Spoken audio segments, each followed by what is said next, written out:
The air in Manhattan's Lower East Side carried a crisp autumn bite that stung the cheeks, but warmed the heart with promises of cozy evenings. Kian, a tall man with pale skin and tousled chestnut hair, stepped out of a yellow cab, his breath visible in the chilly dusk. In his hands, he cradled a bouquet of crimson roses, their petals soft as velvet, a box of Godiva chocolates tucked under his arm, and a small velvet box nestled in his coat pocket. His hazel eyes gleamed with nervous anticipation, reflecting the neon glow of the street signs. Today marked 3 years since he and Mila had first locked eyes at this very cafe, a quaint corner spot called the Velvet Brew, its windows aglow with amber light and the faint hum of jazz spilling onto the sidewalk. Inside the cafe was a sanctuary of warmth, its walls lined with exposed brick and shelves of mismatched books. The scent of roasted coffee beans mingled with the sweet tang of freshly baked pastries, creating an atmosphere that felt like a hug. Kian scanned the room, his heart skipping as he spotted Mila in the far corner, seated at their usual table, a small round one by the window, where they'd spent countless evenings whispering dreams over cappuccinos. Her dark hair was pulled into a loose bun, her posture was rigid, and her gaze was fixed on the street outside. She looked different tonight, not the radiant Mila who used to greet him with a smile that could melt glaciers. Instead, her face was a mask of quiet resolve, her eyes distant, as if she were already elsewhere. Kian's stomach knotted, but he forced a smile, clutching the roses tighter as he approached. He said, "Hey, babe," his voice bright despite the unease creeping up his spine. "Sorry I'm a bit late. Traffic in Houston was a nightmare, but I brought these for you." He set the roses and chocolates on the table, the velvet box burning a hole in his pocket. He wanted to surprise her, to see her eyes light up the way they had when he'd given her a handwritten poem on their first anniversary. Mila's gaze flicked to the gifts, but her expression didn't soften. "Kian," she interrupted, her voice cool and sharp, cutting through his enthusiasm like a blade. He froze, the rose's scent suddenly cloying. "We need to talk." The words hung in the air heavy as the fog rolling off the Hudson. Kian's smile faltered, but he tried to salvage the moment, sinking into the chair across from her. "Okay, sure. Serious talk, huh? I was planning to surprise you, but you go first." His attempt at levity felt hollow, his chest tightening as he noticed the absence of warmth in her eyes. Mila's lips pressed into a thin line, her fingers fidgeting with the edge of a napkin. "I can't do this anymore," she said, her voice barely above a whisper, but carrying the weight of a sledgehammer. "I don't love you anymore, Kian. I haven't for a while." The world tilted. The cafe's jazz faded into a dull hum, and the chatter of other patrons became white noise. Kian stared at her, his mind scrambling to process the words. What do you mean?" he stammered, his voice cracking. "It's our anniversary, Mila. 3 years. We were happy last week planning that trip to the Catskills. What's going on?" Mila's eyes met his, and for a moment he saw a flicker of pain, but it was quickly replaced by resolve. "I've been trying to hold on, Kian. I've attempted to remember why I fell for you and why we started this. But it's gone. That spark, that us. It's not there anymore." She paused, her voice softening but no less final. "There's someone else. Someone who makes me feel alive again." Kian's breath caught, his hands gripping the table's edge as if to anchor himself. The roses seemed to mock him now, their vibrant red starkly contrasting the gray despair washing over him. "Someone else," he repeated, his voice hollow. "On our anniversary. You're telling me this now?" Mila looked away, her jaw tightening. "I didn't want to pretend anymore. It's not fair to you or to me. I'm sorry, Kian, but I can't keep lying. The velvet box in his pocket felt like a lead weight. He'd spent weeks choosing a silver necklace with a sapphire pendant to match her birthstone, imagining the moment she'd gasp and throw her arms around him. Now it was just a relic of a dream that had never been real. "Is this a joke?" he asked, his voice rising despite his effort to stay calm. "Mila, tell me this is some prank. A hidden camera." She shook her head, her eyes glistening but resolute. "It's not a joke. I'm done, Kian. I'm done with us." The silence that followed was suffocating. Kian's mind raced, replaying every moment of their 3 years together. The late-night walks along the High Line, the way she'd laugh at his terrible puns, the quiet mornings when they'd share a single mug of coffee. Had it all been a lie? He wanted to scream, to demand answers, but all that came out was a whisper. "Who is he?" Mila hesitated, her fingers twisting the napkin into a knot. "It's not about him. It's about me. I'm not happy with you anymore. But yes, there's someone who makes me feel something I haven't felt in a long time." Kian stood abruptly, the chair scraping against the wooden floor. He paced beside the table, the roses still clutched in his hand, their thorns pricking his palm. "So you waited until today, our anniversary, to tell me you're in love with someone else?" His voice trembled, caught between rage and heartbreak. "What did I do wrong? Mila, tell me so that I can fix it." "You didn't do anything wrong," she said softly, her eyes brimming with tears she refused to let fall. "It's not about you. It's me. I've been trying to fight for us, but I'm tired, Kian. I'm tired of pretending we're still the same."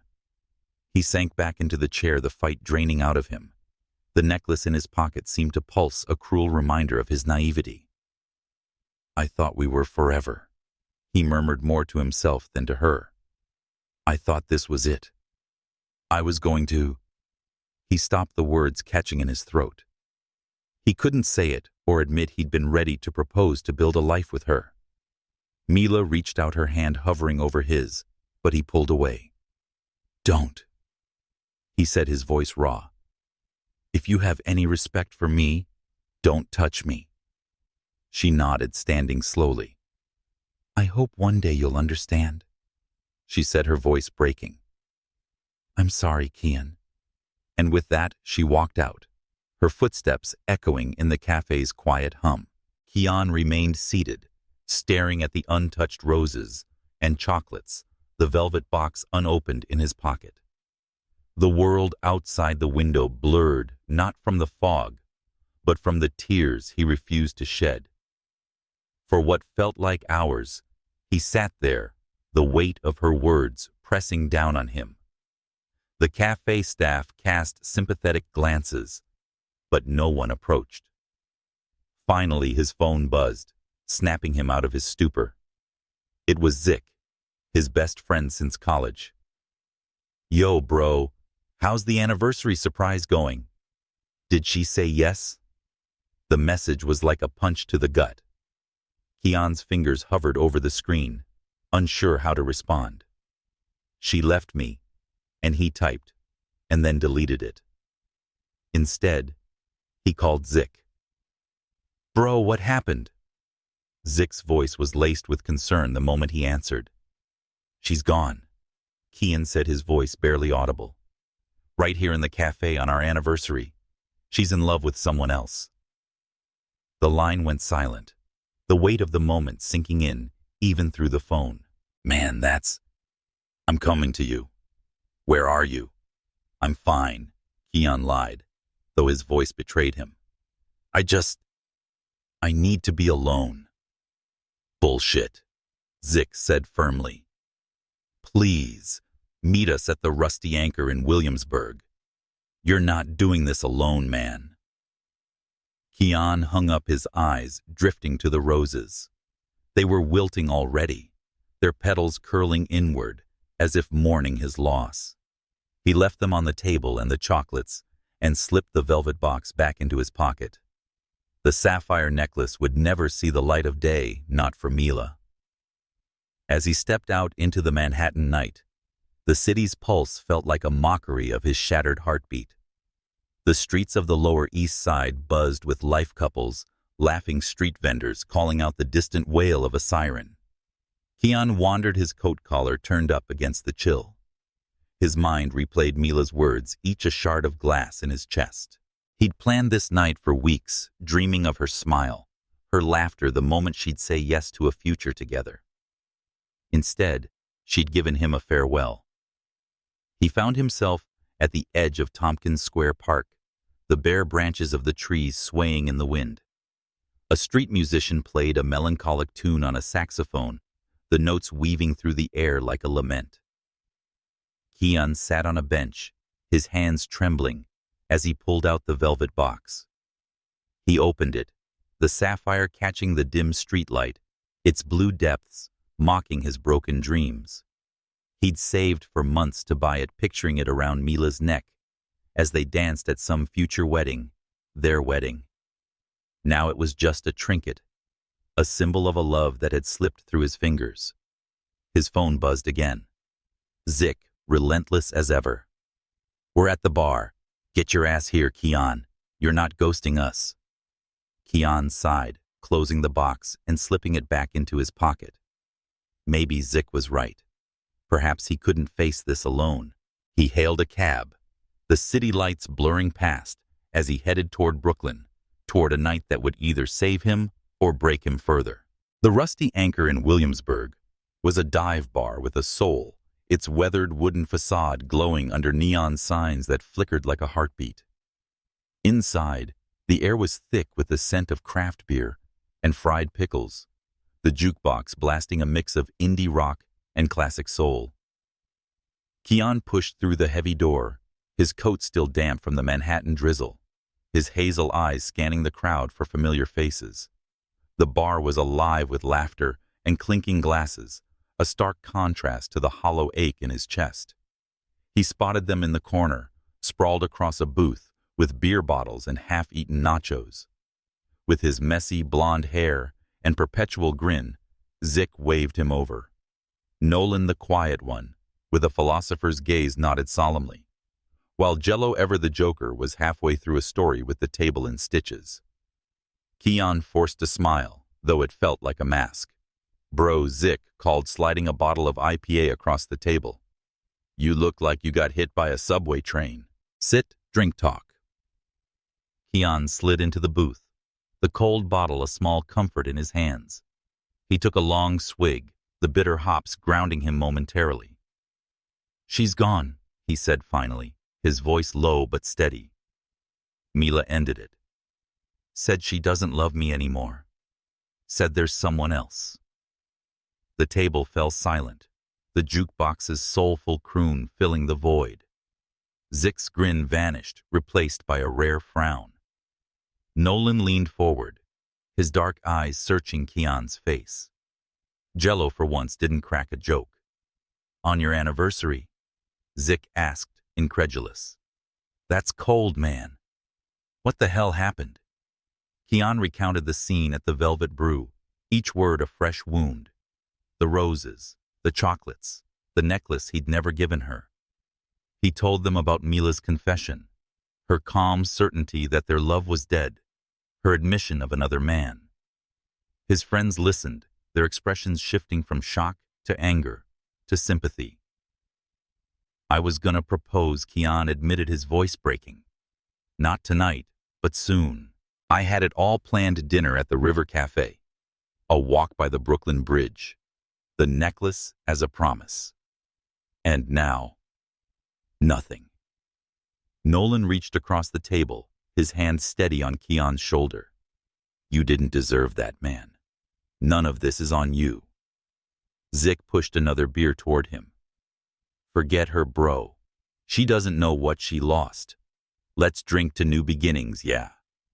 But Kian couldn't shake the image of Mila's face, her words echoing like a refrain he couldn't escape. He drained the bottle in one go, the alcohol dulling the edges of his pain, but not erasing it. The night blurred into a haze of laughter and liquor. Jello told stories of his latest dating disasters, trying to lighten the mood, while Nolan offered quiet insights about love and loss. Zick, ever the instigator, ordered a round of tequila shots, toasting to screw Heartbreak and screw Mila. Kian laughed, but it was hollow. His mind still tethered to the cafe, to the moment his world had crumbled. As the bar grew louder, Kian's thoughts grew darker. He excused himself, stepping outside into the cool Brooklyn night. The streets of Williamsburg pulsed with energy, hipsters spilling out of bars, street artists sketching under lampposts, the distant thrum of a live band. Kian leaned against a brick wall, his breath visible in the chilly air. He pulled out his phone, scrolling through photos of him and Mila, smiling at Coney Island, kissing under the Christmas lights in Bryant Park. Each image was a dagger, and yet he couldn't stop. In a moment of reckless despair, he opened an app he'd never used, one Zick had jokingly mentioned months ago, a discreet companionship service. His fingers hovered over the screen, guilt warring with the need to feel anything other than this crushing emptiness. He booked a meeting at a boutique hotel in Dumbo, a place called the Moonlit Haven, its sleek design promising anonymity. He didn't think too hard about it. He just needed to escape. The drive to Dumbo was a blur, the city lights streaking past like comets. The hotel's lobby was all glass and velvet, its dim lighting casting long shadows. Kian checked in, his heart pounding, not with excitement, but with a strange mix of dread and defiance. He was done being the good guy, the one who planned anniversaries and saved for necklaces. Tonight, he'd be someone else. The air was heavy in the room, with the scent of sandalwood and anticipation. A single lamp cast a warm glow, illuminating a woman seated on the edge of the bed. She wore a black lace dress, her figure silhouetted against the city skyline, visible through the window. A mask covered the upper half of her face, leaving only her full lips and sharp jawline exposed. Her skin, a rich mahogany, glowed under the soft light, and her voice when she spoke was low and teasing. "Kian," she asked, her tone carrying a familiarity that made his skin prickle. "Yeah," he replied, wiping rain from his face. "That's me." She stood, her movements graceful, deliberate, like a dancer stepping into a spotlight. "No names tonight," she said, her lips curving into an inviting and dangerous smile. "No past, no future. Just us in this room. Is that what you want?" Kian nodded, his throat tight. He didn't know what he wanted, but the idea of forgetting even for a night was a lifeline. She stepped closer, her fingers brushing his damp jacket, peeling it away with a tenderness that felt out of place. "You're angry," she murmured, her breath warm against his ear. "Hurt. Let me take that away." Her touch was electric, igniting something primal in him. He wanted to lose himself in her, to drown out Mila's voice, her betrayal. But as her hands moved, unbuttoning his shirt with deliberate slowness, he felt a pang of guilt. This wasn't him. Yet he didn't stop her. The room spun, the alcohol and his fractured emotions blurring the lines between desire and despair. Their encounter was a storm, fierce, chaotic, a collision of need and rage. Her words were sharp, teasing, pulling him deeper into the moment. "Who broke you, Kian?" she whispered, her lips grazing his neck. "Who left you like this, Mila?" he growled, the name spilling out before he could stop it. The woman paused, her masked eyes unreadable, but she didn't pull away. Instead, she leaned closer, her voice a velvet blade. "Then let me make you forget her." The night deepened, each moment a tangle of passion and pain. Kian clung to her, not out of love, but of a desperate need to feel alive. Yet as the intensity faded, a strange clarity emerged. Her touch and voice felt familiar, like a song he'd heard but couldn't place. And then In a moment of reckless abandon, her mask slipped, revealing a face he knew better than his own. Ara, he gasped, his voice a mix of shock and betrayal. Ara, his best friend since their days at NYU. Her dark eyes wide with vulnerability, her skin glowing in the lamplight. The woman who'd been his rock through every storm now standing before him, raw and unmasked. "Kian," she said softly, her voice trembling, but resolute. "It's me." The room seemed to shrink, the air thick with unspoken truths. Kian stepped back, his mind reeling. With her infectious laugh and fierce loyalty, Ara had always been there through his first heartbreak, late-night rants and dreams of a future with Mila. And now, she'd crossed a line he hadn't seen coming. Why, he demanded, his voice hoarse. "Why would you do this?" Ara's eyes glistened, but she didn't look away. "Because I've loved you for years, Kian. Because I've watched you pour your heart into someone who didn't deserve it. Because tonight I wanted you to see me not as your friend, but as someone who'd fight for you." Her words hit like a tidal wave, stirring emotions he wasn't ready to face. He wanted to be angry, to accuse her of betrayal, but the truth in her eyes stopped him. She'd always been a constant in his chaotic life, and he'd never noticed. Not until now. The night ended in silence, and Kian left the hotel with more questions than answers. Ara's confession lingered, a spark in the darkness of his heartbreak. As he drove back through the rain-slicked streets of Brooklyn, the city's lights felt less like a mockery and more like a promise of something new, something terrifying, something he wasn't sure he could embrace. The moonlit Haven Hotel in Dumbo stood like a beacon against the Brooklyn night, its glass facade reflecting the shimmering lights of the Manhattan skyline across the East River. Inside the room was a cocoon of shadows, lit only by a single amber lamp that cast a warm, conspiratorial glow. Kian stood frozen at the threshold, his damp coat clinging to his shoulders, his heart a tangled knot of grief and defiance. The woman before him was an enigma. Her black lace dress hugged her curves, her mahogany skin glowing like polished ebony under the soft light. A velvet mask concealed the upper half of her face, leaving only her full lips, painted a deep crimson, and the sharp line of her jaw visible. Her low and melodic voice carried a weight that made his pulse quicken. "Kian," she asked, her tone a blend of curiosity and command. He nodded, wiping rain from his brow. "Yeah, that's me." His voice was rough, frayed by the night's earlier wounds. Mila's betrayal, the shattered anniversary, the roses left wilting on a Manhattan cafe table. He'd come here to escape, to drown his pain in something reckless. But the woman's presence stirred an unease he couldn't name. She rose from the edge of the bed, her movements fluid like a dancer gliding through a dream. The city's hum faded beyond the window, leaving only her heels clicking softly on the hardwood floor. "No names tonight," she said, her lips curving into an inviting and dangerous smile. "No past, no future. Just this room, this moment." "Is that what you want?" Kian's throat tightened. Did he want this? He wasn't sure.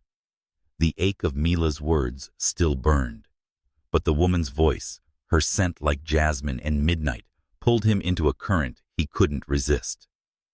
"I want to forget," he admitted, his voice barely above a whisper. "Just for tonight." Her smile deepened, and she stepped closer, her fingers grazing his damp jacket. "Then, let me help you," she murmured, her breath warm against his ear. She peeled the coat from his shoulders, her touch deliberate yet tender, as if she were unwrapping a fragile gift. Kian's breath hitched his body, responding despite the chaos in his mind. Her hands moved to his shirt, unbuttoning it with a slowness that felt like a tease, each gesture a spark in the dark.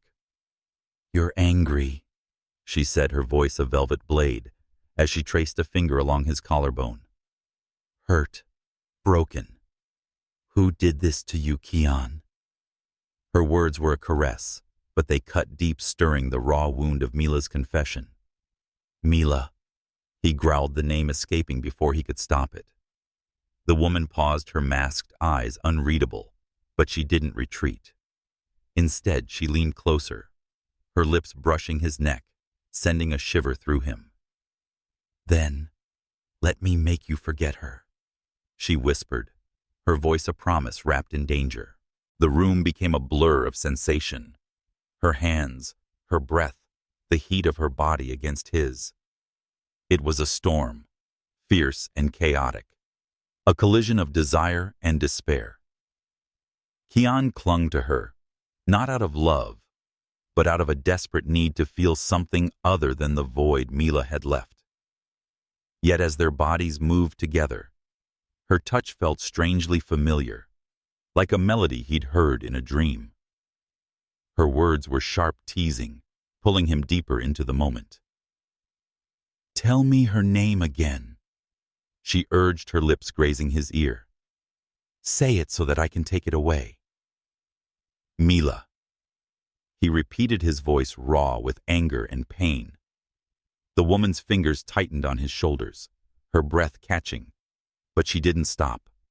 The intensity built a crescendo of need and release until the world narrowed to the space between them.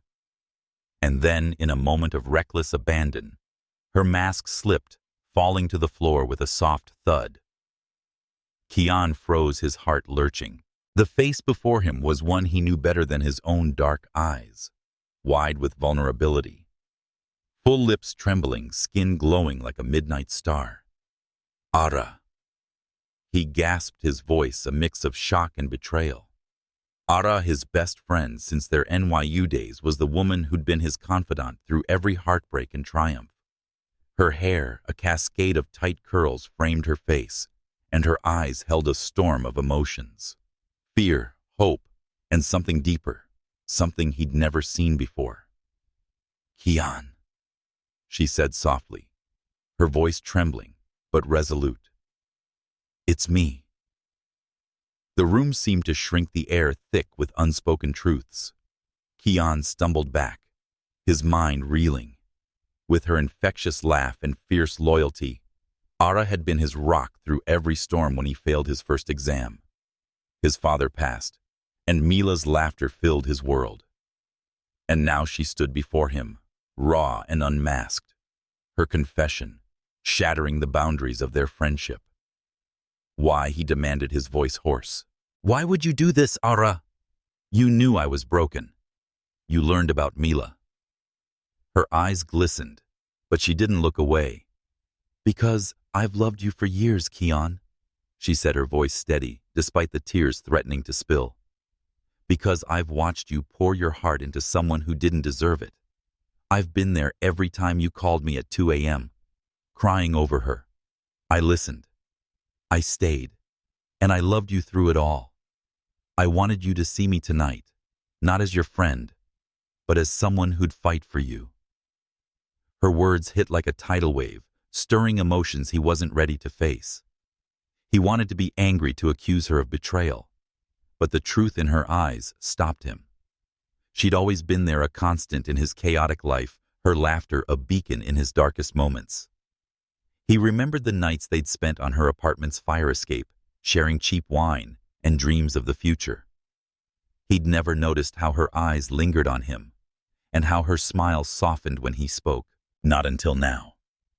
Ara, this is wrong, he said, his voice cracking. You're my best friend. How am I supposed to process this? I know it's wrong, she admitted, stepping closer, her hands trembling.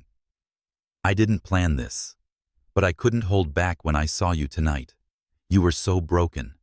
I wanted you to feel me, Kian, to know I'm here, that I've always been here. The silence that followed was heavy, charged with the weight of her confession. Kian's mind raced, torn between the betrayal of her deception and his undeniable pull toward her. With its amber glow and city skyline, the room felt like a stage where their story was rewriting itself. He wanted to leave to clear his head, but her eyes held him captive, pleading for a chance he wasn't sure he could give. "I need time," he said finally, his voice barely audible. "I can't. I don't know what this means." Ara nodded, her expression a mix of hope and resignation. "Take all the time you need," she said. "But know this, I'm not going anywhere. Not this time." Kian left the hotel, and the rain was a steady drumbeat against the Brooklyn streets. The city's lights blurred through his windshield, each one a question mark. Ara's confession lingered a spark in the darkness of his heartbreak. As he drove toward his apartment in Chelsea, the sapphire necklace in his pocket felt heavier than ever, not a symbol of Mila's love, but a reminder of the love he'd overlooked for years. The Hudson River glittered under the late afternoon sun, its surface a mosaic of gold and blue as it wound through Manhattan's west side. Kian stood at the edge of the Hudson River Park, his hands stuffed in his coat pockets, the October breeze tugging at his scarf. The city hummed around him, joggers weaving through the paths, couples laughing on benches, the distant clang of a ferry docking at Pier 66. But Kian's world was quieter, his thoughts a tangled dance between the past and the present. Ara's confession in the Dumbo hotel room lingered like a half-remembered dream, its implications both terrifying and intoxicating. He hadn't seen her since that night, not properly. They'd exchanged a few texts, cautious, stilted messages that felt like stepping on thin ice. "Can we talk?" she'd asked. And after days of wrestling with his emotions, he'd agreed to meet her here at their old haunt from college days. The park had been their sanctuary, where they'd shared secrets and laughter, where Ara's vibrant energy had always pulled him out of his funks. Now it felt like a battleground, where he'd have to face the truth of what she meant to him. Ara arrived as the sun dipped lower, painting the sky in shades of peach and lavender. Her dark curls bounced with each step, her skin a warm contrast against the white wool of her coat. She carried 2 cups of coffee from a nearby cart, the steam curling upward like an offering. She said, "Black, no sugar. How you like it?" Her voice was light but tinged with nerves as she handed him a cup. Her smile was tentative, but her eyes, deep and expressive, held the same fire he'd seen that night in the hotel. "Thanks," Kian said, taking the cup, his fingers brushing hers. The contact sent a jolt through him, a reminder of the line they'd crossed.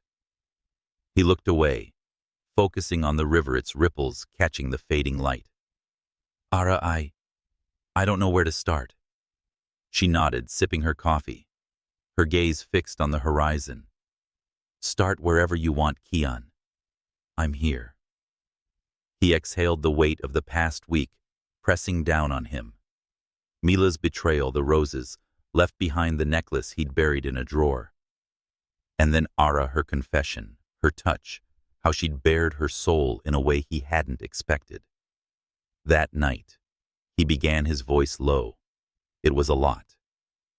Too much. "You're my best friend, Ara. You've always been there through everything. And now, I don't know what we are." Ara's lips pressed together, but she didn't interrupt. She leaned against the railing, her coat fluttering in the breeze. "I know I crossed a line," she said softly. "I shouldn't have done it that way. But Kian, I've spent years watching you love someone else, holding my breath every time you smiled at her. I listened to you talk about her, cry over her, and plan a future with her. And every time it broke me a little more. That night I wanted you to see me." Her words were a quiet storm, stirring emotions he'd buried deep. Kian turned to face her, his hazel eyes searching hers. "I saw you," he said, his voice raw. "I felt you. But it scares me, Ara. You're not just some stranger I can walk away from. You're my rock, my safe place. What if we mess this up?" She smiled, a bittersweet curve of her lips. "We might, but what if we don't? What if this is the start of something real? Something better than what you had with her? Kian's heart ached at the thought. He remembered the nights they'd spent together, not as lovers, but as friends. Ara would drag him to jazz clubs in Harlem, her laughter filling the air as they danced to Coltrane. She'd show up at his apartment with takeout from Joe's Pizza when he was too stressed to eat. She'd always been his anchor, but he'd never seen her as more until that night. He admitted, "I don't know if I'm ready," his voice barely audible over the river's gentle lap. "Mila, she broke something in me. I don't know if I can trust my heart right now."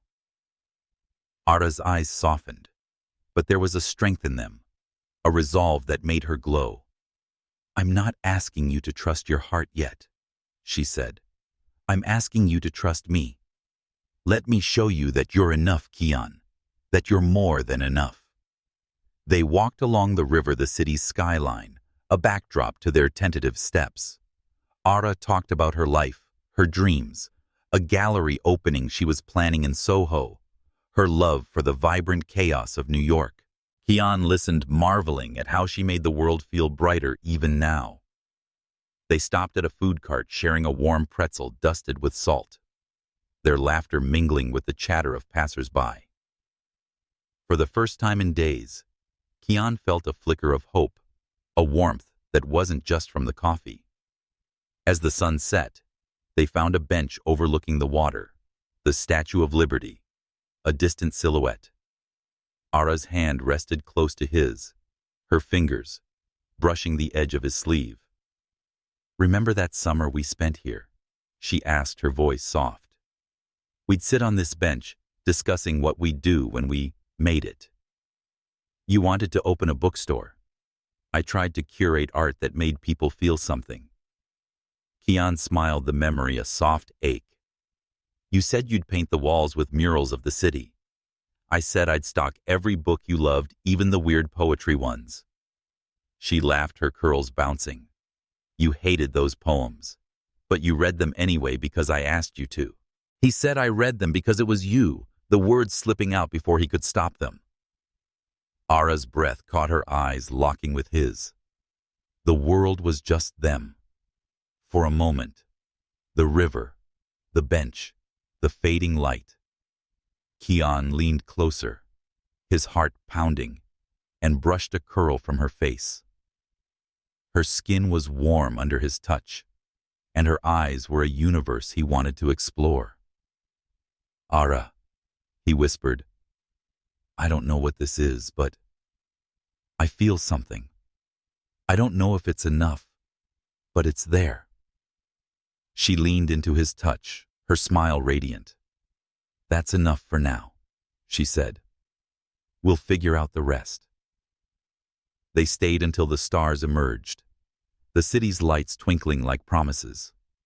Kian walked her to the subway, their hands brushing but not quite holding. As she descended the steps, she turned back, her eyes bright. "Call me tomorrow," she said, not a question, but a hope. He nodded, watching her disappear into the crowd. The night felt different now, not heavy with loss, but alive with possibility. Back at his apartment, Kian pulled the sapphire necklace from its drawer, its weight a reminder of the past he was leaving behind. He didn't know what lay ahead, but for the first time, he wanted to find out. The golden hues of an October afternoon bathed Central Park in a warm, ethereal glow, the leaves of ancient oaks and maples pirouetting to the ground in a slow autumnal waltz. Kian leaned against the weathered stone of Bethesda Terrace, his hands buried in the pockets of his navy peacoat, his hazel eyes tracing the arcs of the fountain's spray. The air carried the crisp scent of fallen leaves and roasted chestnuts from a nearby vendor, mingling with the distant laughter of children and the soft strums of a busker's guitar. New York pulsed around him, vibrant and alive, yet his heart was a quiet battlefield caught between the ghosts of Mila's betrayal and the fragile spark ignited by Ara's confession. It had been a week since their encounter by the Hudson, Since Ara's touch had stirred something in him he wasn't ready to name. Their texts had grown more frequent, tentative at first, then laced with the easy banter of their college days. "Meet me at the park," she'd written that morning, her words accompanied by a photo of the Bow Bridge under a canopy of fiery foliage. "Let's try this again. There are no masks." Kian had hesitated, his thumb hovering over the reply, but the memory of her eyes, deep, unyielding, brimming with unspoken promises, had drawn him here. He spotted her before she saw him, her silhouette unmistakable against the park's vibrant tapestry. Ara moved with a grace that seemed to command the world around her, her dark curls cascading over a cream-colored sweater, her skin radiant against the soft fabric. She carried a woven basket, its contents hidden beneath a checkered cloth, and her smile was a sunrise breaking through a stormy night when she caught his gaze. "You're early," she teased, her voice warm as she approached the basket swinging lightly at her side. "I decided to bribe you with coffee again." Kian's lips curved, a reflex he couldn't suppress. He said, "I'm trying to be less predictable," his tone lighter than he felt. "What's in the basket?" Another surprise. Ara's eyes sparkled with mischief. "Patience. Kian, let's walk."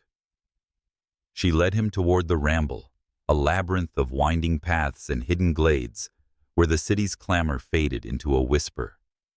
The leaves crunched beneath their boots, a rhythmic counterpoint to their conversation, which flowed effortlessly from memories of late-night study sessions to the absurdities of New York life.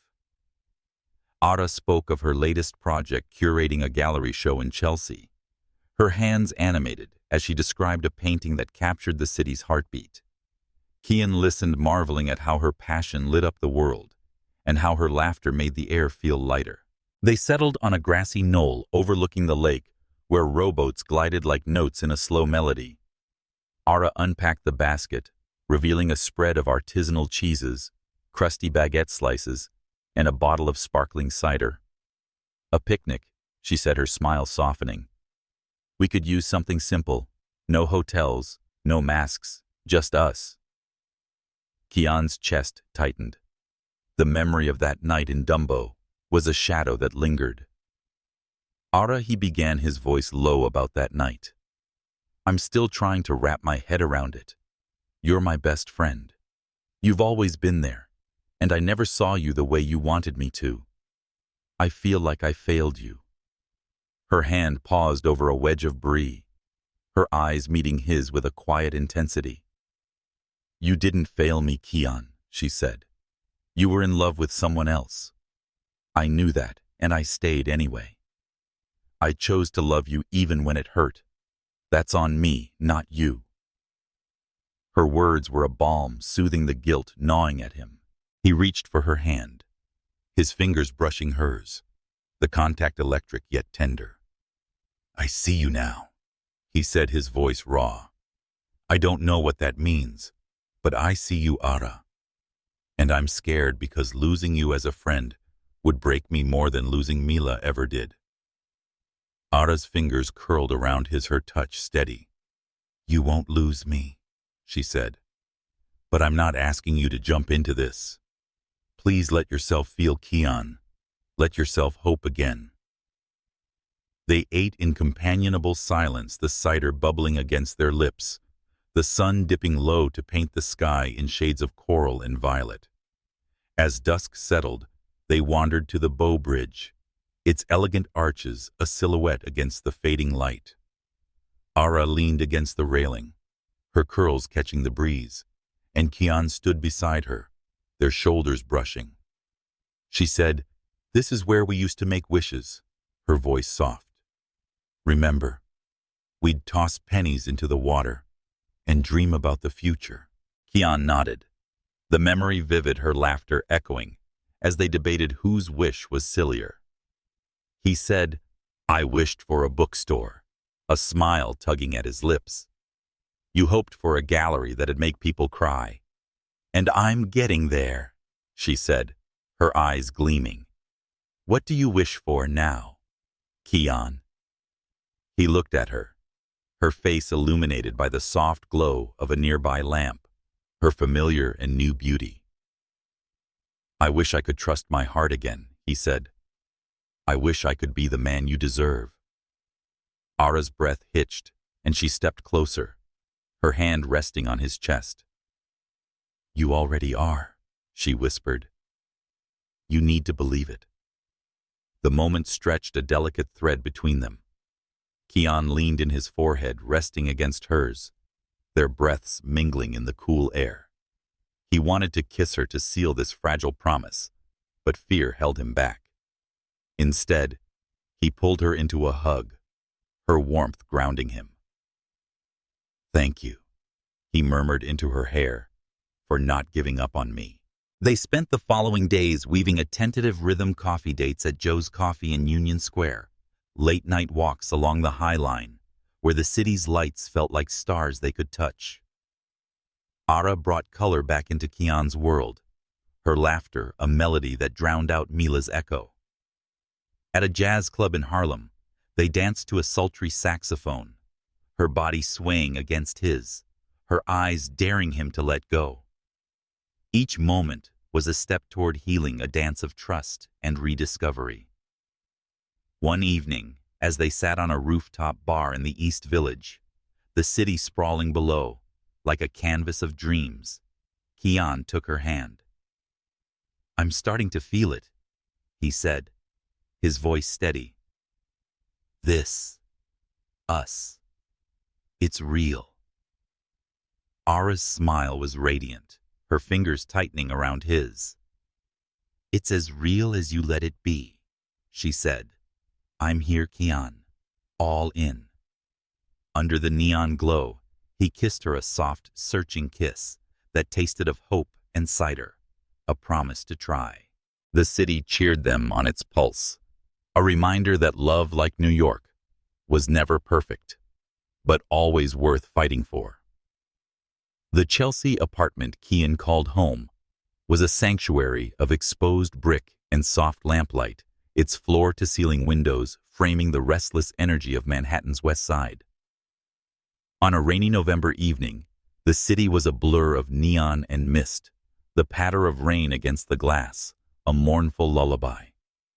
Kian stood by the window, a glass of bourbon in hand.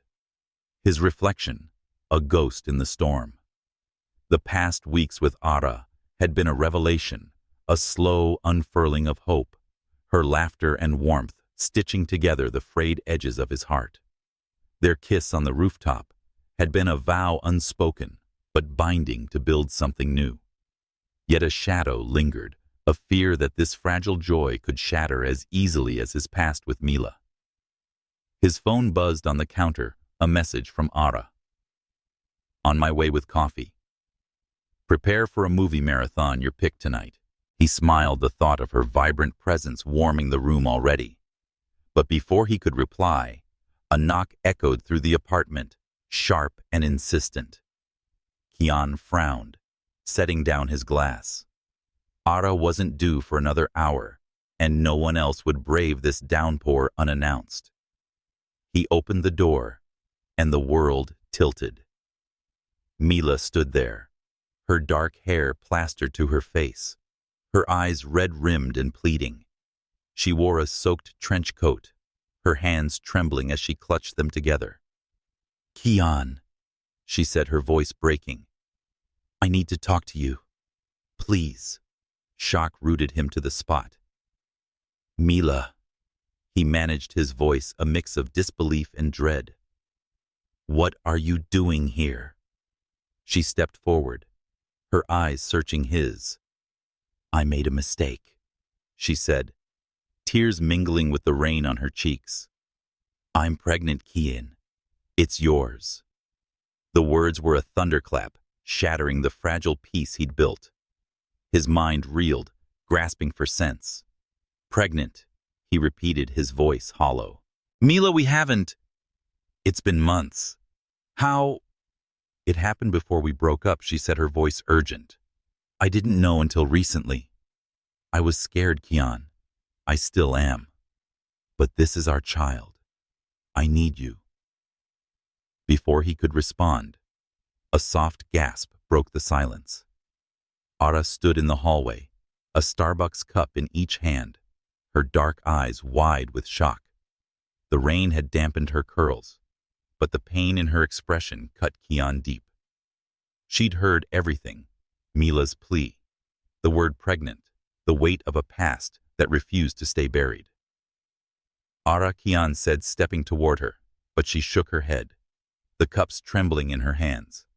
One slipped, hitting the floor with a dull thud, coffee pooling like spilled dreams. "Ara, wait." "Don't," she said, her voice sharp but brittle. "You let her in. You let her hold your hand, Kian." Her eyes flicked to Mila, who stood frozen, her tears falling unchecked. "Is this true? Is it yours?" "I don't know," Kian said, his voice raw. "I didn't realize until now." "Ara, please let me explain." "There's nothing to explain," she said, her voice breaking.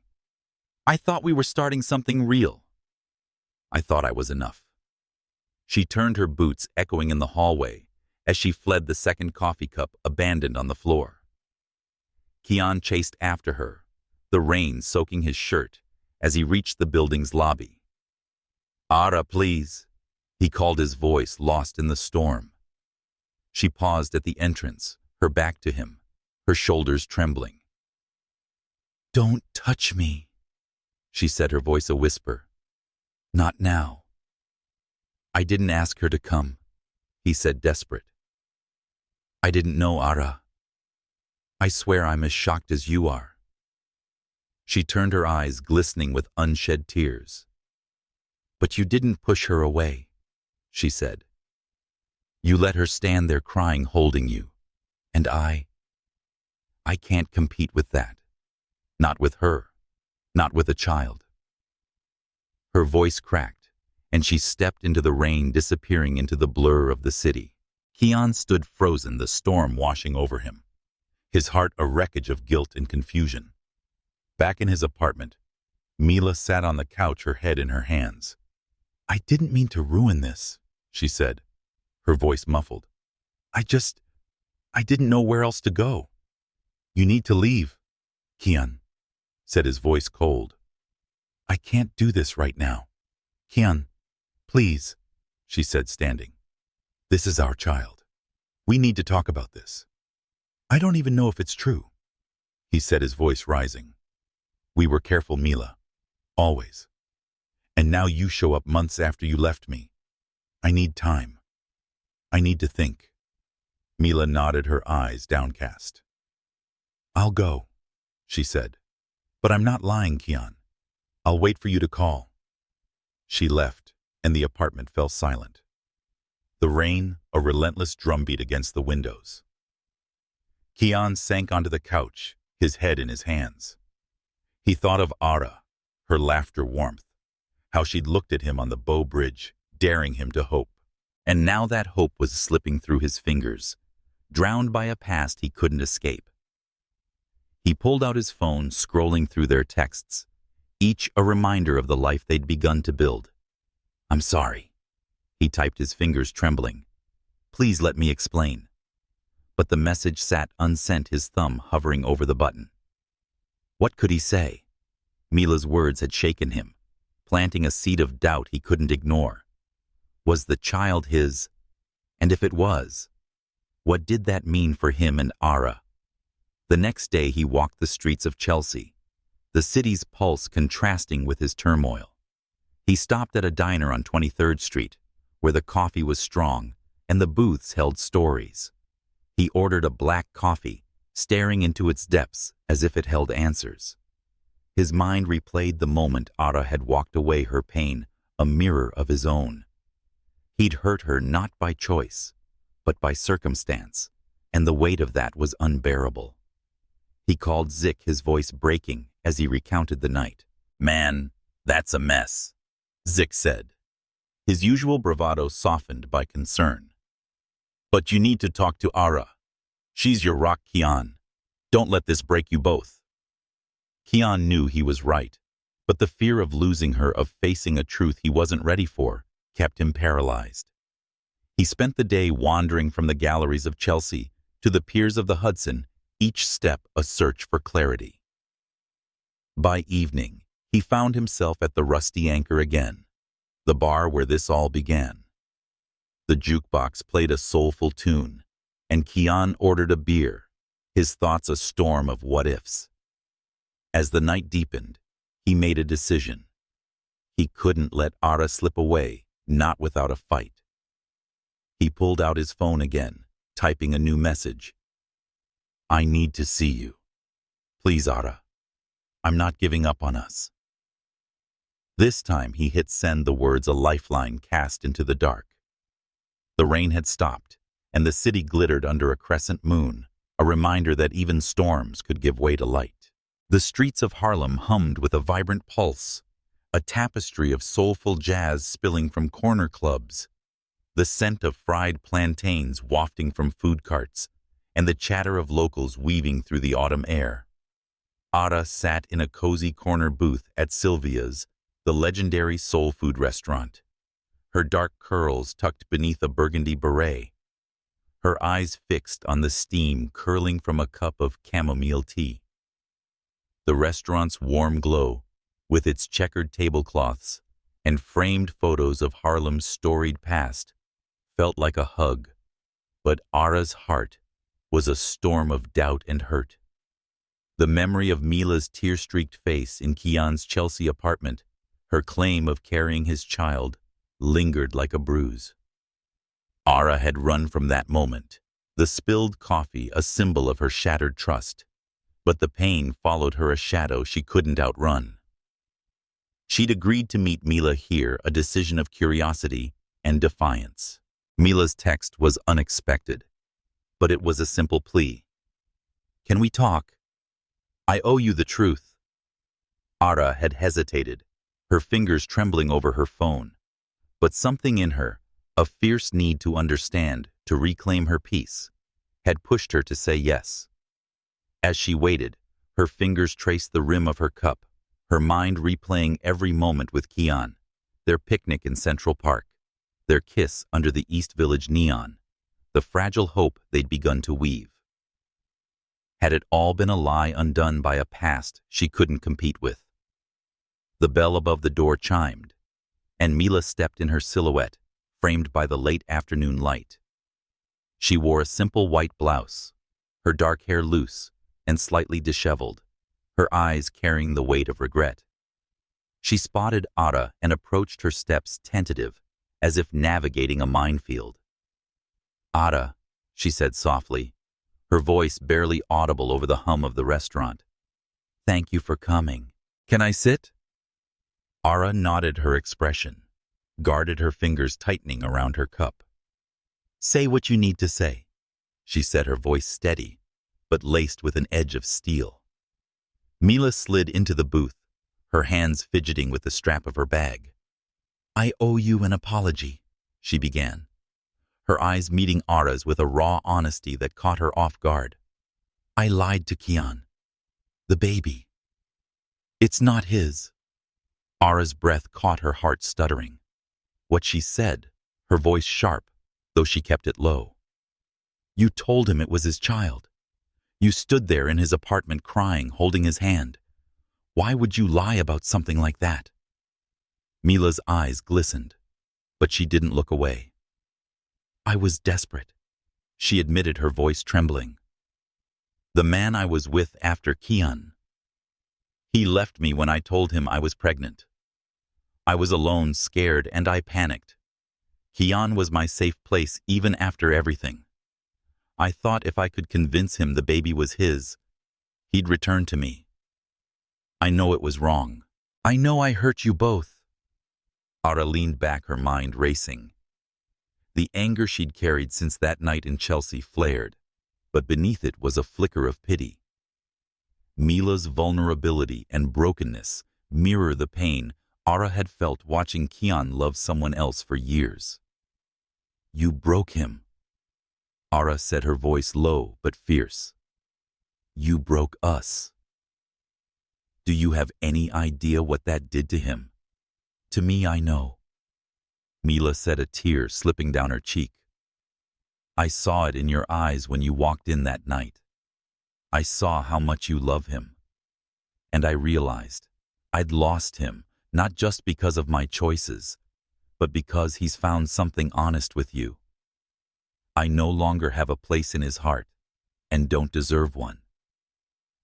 Ara's fingers tightened around her cup, the warmth grounding her as she processed Mila's words. Why tell me now, she asked. Why not go to Kian? Because you deserve the truth first, Mila said. You've been there for him in ways I never was. I saw the way he looked at you even in that moment. He loves you, Ara, and I can't keep pretending I have a claim on him. The restaurant's hum faded, the world narrowing to the space between them. Ara's heart ached for herself and the woman before her, lost in her own mistakes. You hurt him, she said, her voice softer now. But you're trying to make it right. That counts for something. Mila nodded, wiping her eyes. I'll tell Kian too if you want. I'll do whatever it takes to fix this. Ara shook her head, her resolve hardening. I'll tell him. But this doesn't erase the pain, Mila. It doesn't make it okay. I know, Mila said, her voice barely a whisper. I'm sorry, Ara, for everything. Ara stood, her beret casting a shadow across her face. I hope you find your way, she said, her tone firm, but not unkind. But don't come near us again. She left the booth, the bell chiming, as she stepped into the Harlem dusk, the weight of Mila's confession, both a burden and a release. At her apartment in the Bronx, Ara sat on her fire escape, the city's skyline a glittering canvas below. The truth had shifted something in her, a clarity that cut through the fog of hurt. She thought of Kian, his hazel eyes, tentative smile, and how he'd held her by the Bow Bridge. He deserved to know the truth, but he earned her trust more than that.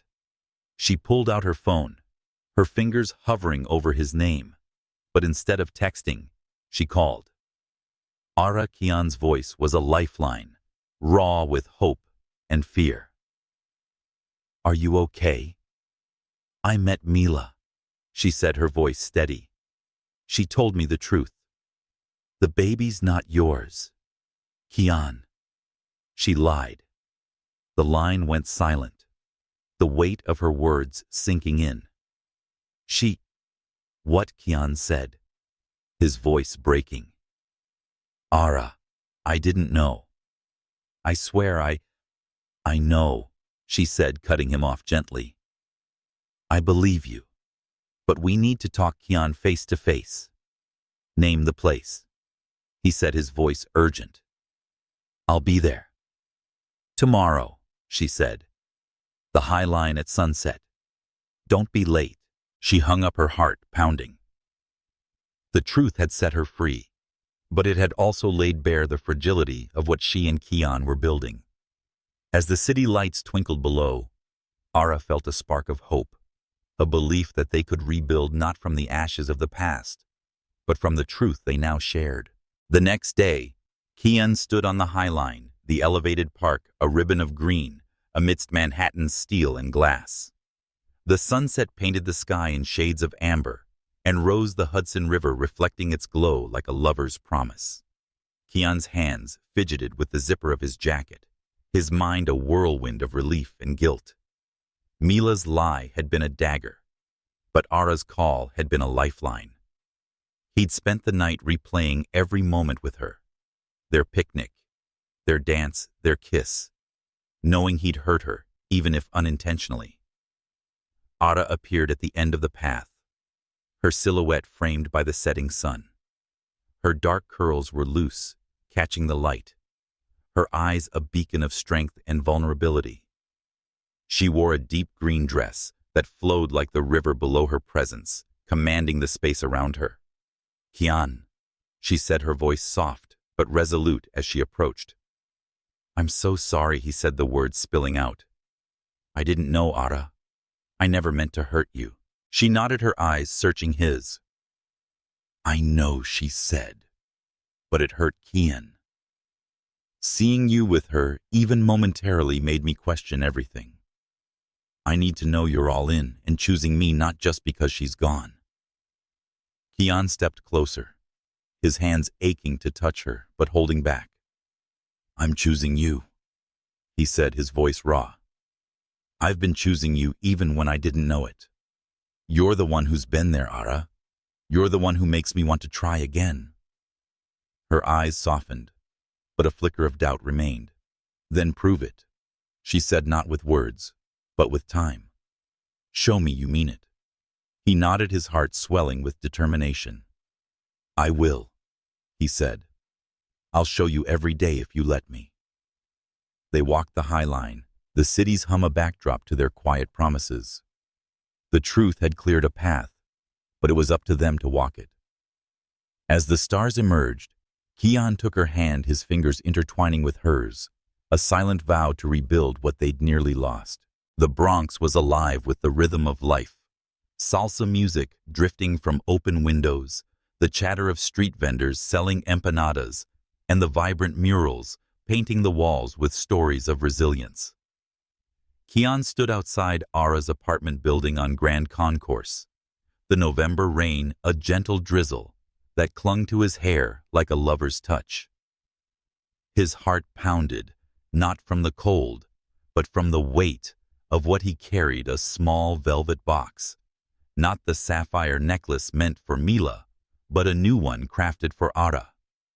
Inside was a silver pendant, shaped like a crescent moon, its surface etched with a single star, symbolizing the light she'd brought into his darkness. The past weeks had been a delicate dance of rebuilding trust. After their meeting on the High Line, Kian had thrown himself into proving his commitment. He'd appeared at Ara's gallery openings, clapping louder than anyone when her curated pieces drew gasps from the crowd. He'd cooked her dinner in his Chelsea apartment, burning the pasta, but earning her laughter. They'd spent evenings at Small's Jazz Club, her head resting on his shoulder, as the music wove their hearts closer.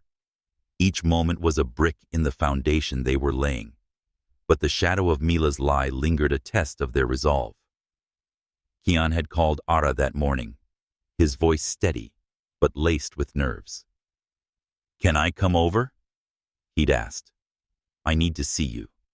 Not in a park or a bar, but at your place. Just us."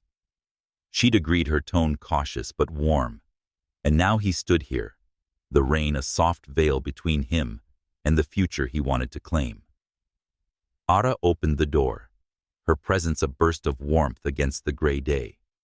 She wore a loose sweater the color of autumn leaves, her curls framing her face like a crown. Her eyes, deep and searching, held a mix of hope and wariness. "You're soaked," she said, a smile tugging at her lips.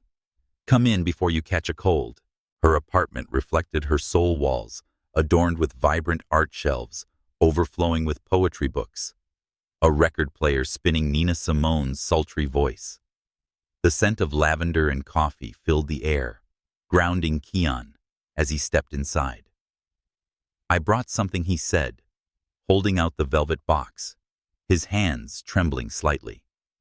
Ara's brow arched, her fingers hesitating before taking it. "Kian," she said, her voice soft but cautious. "What's this? Open it," he urged, his eyes locked on hers. She did, her breath catching as she lifted the crescent moon pendant, the star glinting in the lamplight. "It's not the one I bought for her," he said quickly, sensing her doubt. "This is for you, Ara. For us. A new start." Her fingers traced the pendant, her eyes glistening. "It's beautiful," she said, her voice barely above a whisper.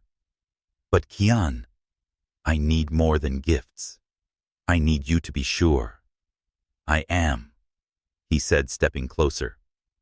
"I've spent weeks thinking about what I want and what I feel. And it's you, Ara. It's always been you, even when I was too blind to see it. I'm not asking you to forget what happened. Please let me prove I'm all in." She looked at him, eyes a universe of emotions. Hurt, hope, love. You hurt me, she said, her voice raw. Not because you meant to, but because you didn't choose me. I need to know you will every time. Kian took her hands, his touch gentle but firm. I choose you, he said, his voice a vow. I'll pick you every day, Ara. Through the mess, through the doubts, through everything. They stood there, the rain tapping a soft rhythm against the window. Nina Simone's voice weaving through the silence. Ara stepped closer, her fingers brushing his cheek, and her touch was a spark that ignited his heart. Then show me, she said, her voice a challenge and a plea. They spent the evening cooking together, Ara teaching him how to make her grandmother's cornbread, their laughter filling the small kitchen. They danced to the record player, her body swaying against his, their movements a conversation without words. Later, they sat on her couch, the pendant now around her neck, its star catching the light. This doesn't mean we're fixed, she said, her head resting on his shoulder. But it means we're trying. I'll try. Kian said, his arm around her, as long as it's with you.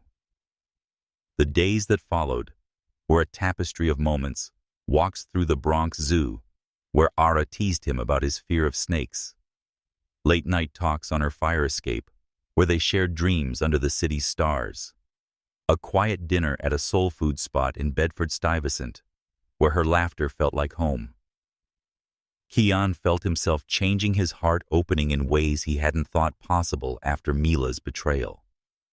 One evening, they attended a poetry reading at the New Yorican Poets Cafe, the room alive with words that cut and healed.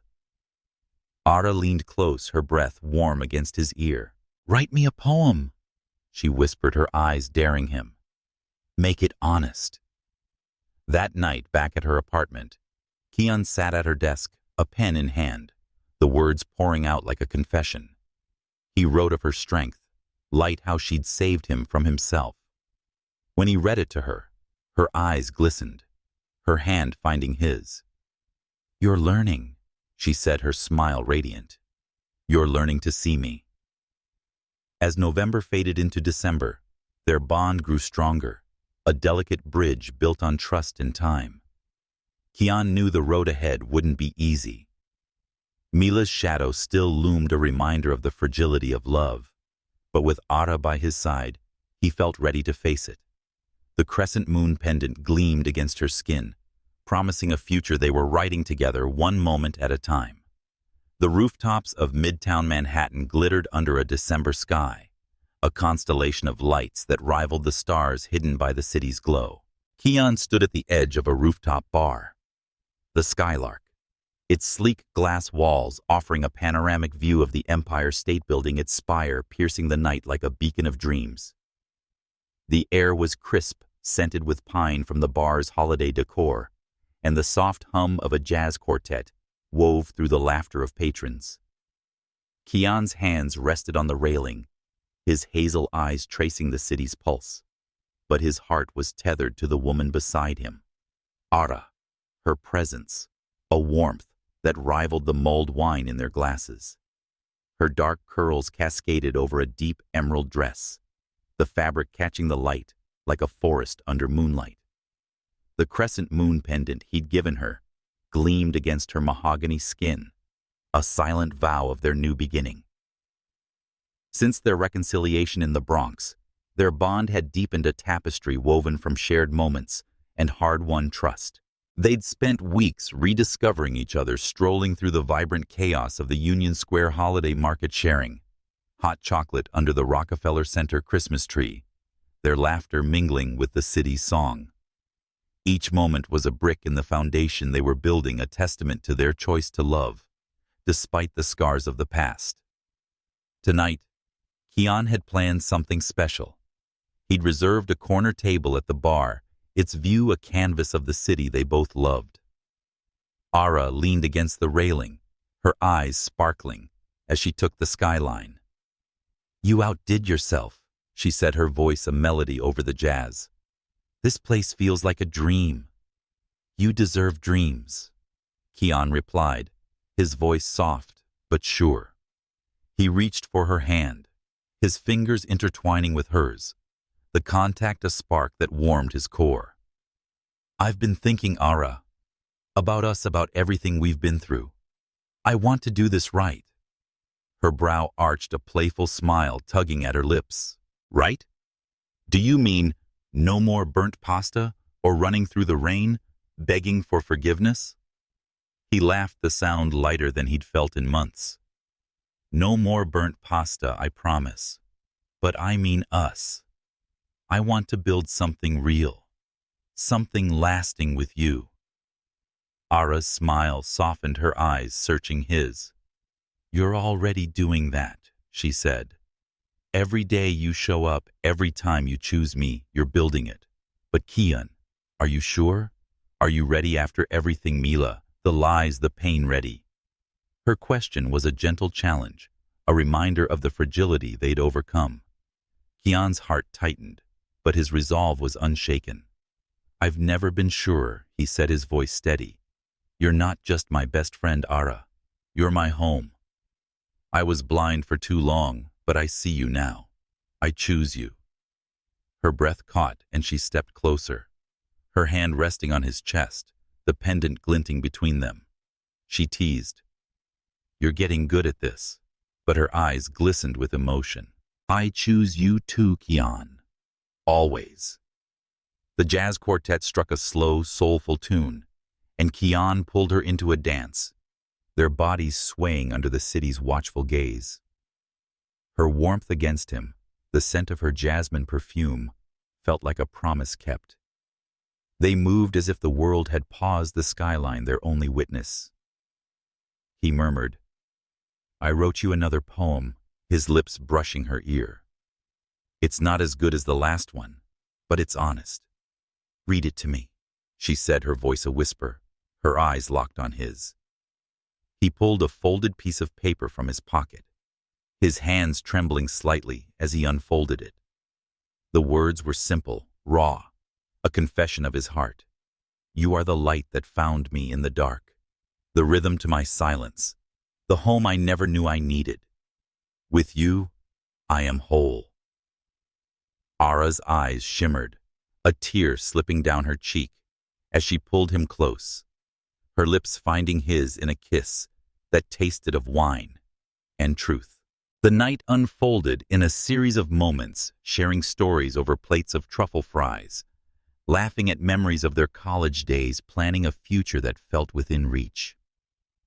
They left the bar and wandered through Times Square, its neon chaos a backdrop to their quiet intimacy. At a street vendor's cart, Ara bought them roasted chestnuts, their warmth a comfort against the winter chill. This is us, she said, popping a chestnut into her mouth. A little messy, warm, but perfect in our own way. Kian grinned, pulling her into a hug. I'll take messy perfection with you any day. Their days grew into a rhythm of love and discovery. They attended a gallery opening in Soho, where Ara's curated pieces, a vibrant mix of street art and abstract expressionism, drew a crowd of admirers. Kian stood by her side, his pride evident as she spoke passionately about each work. They spent a snowy afternoon at the New York Public Library, curled up in a quiet corner, with books of poetry, reading to each other in hushed tones. At a salsa club in Washington Heights, Ara taught him to dance, her laughter echoing as he stumbled through the steps. One evening, they found themselves at the Brooklyn Botanic Garden, its winter lights transforming the grounds into a wonderland. Ara, wrapped in a scarlet coat, led him to a secluded bench beneath a canopy of twinkling lights. This is where I came after that night in Chelsea, she admitted, her voice soft. When I thought I'd lost you. I sat here watching the lights, trying to figure out how to let you go. Kian's heart ached at the thought. I'm so sorry, he said, taking her hand. I never wanted to hurt you. I know, she said, her eyes meeting his. And I'm here now because you fought for us. Because you showed me you're worth it. He pulled her close, their breaths visible in the cold air. The lights above them, a constellation of hope. I love you, Ara. He said the words a vow, a truth he'd carried for longer than he realized. I'm not perfect, but I'm yours. Her smile was radiant, her fingers tracing the lines of his face. I love you too, she said, her voice a melody. And I'm not going anywhere. As the snow fell, they kissed under the lights, their love a quiet rebellion against the pain of the past. With its endless possibilities, the city felt like theirs alone, a canvas for a future they were ready to paint together. The rolling hills of Long Island stretched toward the horizon, a patchwork of green, kissed by the golden light of a late summer afternoon. Kian and Ara's home, a modest craftsman in a quiet neighborhood near Oyster Bay, was a haven of warmth, its porch adorned with hanging ferns and a swing that creaked softly in the breeze. Inside, a child's laughter echoed a melody that wove through the open windows and into the garden where Kian and Ara sat. Their daughter Ellie, 2 years old and brimming with curiosity, chased bubbles across the grass. Her curls a perfect blend of Ara's tight spirals bouncing with each gleeful step. The air was sweet with the scent of blooming roses and grilling burgers. A Sunday picnic unfolding under a sky, painted in hues of peach and lavender. Kian leaned back on a checkered blanket, his white linen shirt rolled up at the sleeves, his hazel eyes soft as he watched Ellie. Ara sat beside him, her sundress a vibrant coral that glowed against her mahogany skin, the crescent moon pendant still gleaming at her throat. 3 years had passed since their rooftop dance in Midtown, since Kian had vowed to build a life with her, and those years had been a journey, not without storms, but anchored by a love that grew stronger with each challenge. They'd married in a small ceremony at the Brooklyn Botanic Garden, surrounded by friends and family, their vows a promise to choose each other through every season. As Ellie giggled and popped a bubble, Kian reached for Ara's hand, his fingers intertwining with hers.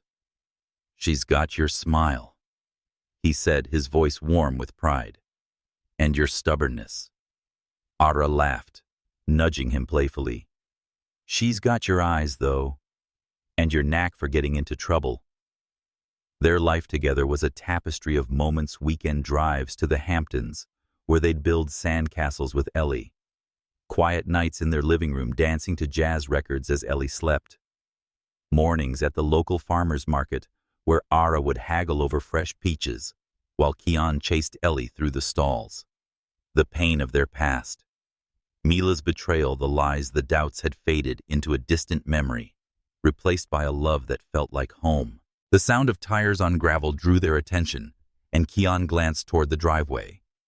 A car pulled up, and Mila stepped out, her dark hair tied back, her smile, tentative but genuine. Beside her was Drew, her fiancé, a tall man with a kind face, carrying a food basket from Shake Shack.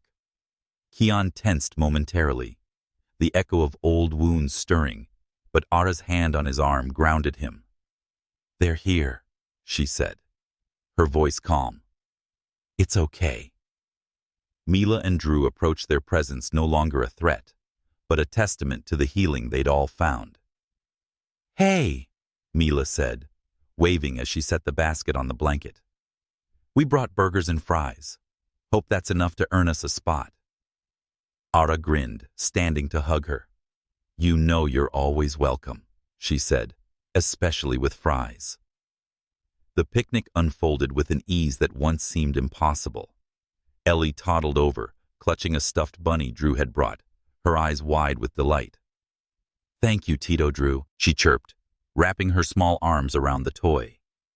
Kian watched, his heart swelling at the sight of his daughter's joy, at the peace that now defined their lives. Mila sat across from them, her gaze soft as she watched Ellie play. She's beautiful, she said, her voice tinged with awe. You too. You've built something amazing. Kian nodded his hand, finding Ara's again. We have, he said. It wasn't easy, but it's worth it. Drew raised a glass of lemonade, a smile playing on his lips. To family, he said, and to second chances. They clinked glasses, the sound a quiet celebration of the journey they'd all taken. Mila caught Kian's eye, her expression one of gratitude and closure. I'm happy for you, she said. Both of you. I know I messed things up, but seeing you now, it's like the world is right again. Ara squeezed Kian's hand, her smile radiant. We all found our way, she said. That's what matters. As the sun dipped below the horizon, painting the sky in shades of gold and crimson, Ellie climbed into Kian's lap, her small hands tugging at his shirt. Daddy, tell a story. She demanded, her voice a melody that made his heart sing. Kian glanced at Ara, her eyes sparkling with love. Once upon a time, he began, his voice soft. There was a man who thought he'd lost everything. But then he found a woman who showed him what love really means, a woman who was his light, home, everything. Ellie giggled, clapping her hands, and Ara leaned against him, her warmth a promise that would never fade. The picnic ended with laughter and stories, and the garden became a sanctuary of love and peace. As Mila and Drew drove away waving from their car, Kian pulled Ara close, his lips brushing her forehead. Thank you, he whispered, for being my home. She smiled, her eyes a universe of love. Always, she said, and they stood together, watching the stars emerge, their daughter asleep in their arms, their love a beacon in the night. The journey of Kian and Ara is a testament to the power of love, trust, and second chances. Have you experienced a moment where love overcame pain, where a new beginning rose from the ashes of the past? Please share your story with us at stories@xi.com. Your words could inspire others to find their own light in the darkness. Let's celebrate the resilience of the human heart together.